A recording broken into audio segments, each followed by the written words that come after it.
আজ পর্যন্ত কোনোদিন মুসলমানদের উৎসব শবে বরাত একটা হিন্দু মসজিদে দেখার জন্য আসলো না। মুসলমানদের উৎসব শবে কদর একটা হিন্দু কোনোদিন চাওয়ার জন্য আসলো না।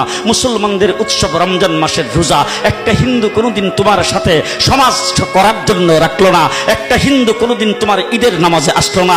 একটা হিন্দু কোনোদিন তোমার সাথে জুমার নামাজে অংশগ্রহণ করলো না। তোমাকে দেখার জন্য পর্যন্ত আসলো না। তার কারণ হলো হিন্দুরা মনে করে এটা মুসলমানের উৎসব, আর তুমি মুসলমান হইয়া হিন্দুর দুর্গা পূজায় কিভাবে গেলা?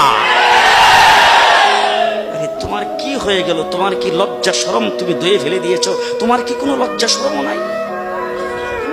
লজ্জা শরমও নাই। আবার কি সুন্দর বলতেছ, ধর্ম যার যার উৎসব সবাই। হাই হাই হাই, ও মুসলমান যুবকেরা ভালো করে শোনো, ধর্ম যার যার উৎসব সবার, তাইলে বিয়া যার যার বউ তো সবার।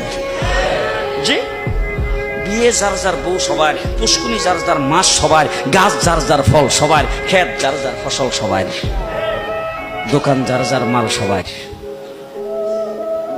এখন ঘুমাইছে কি কথা বলেন না কেন?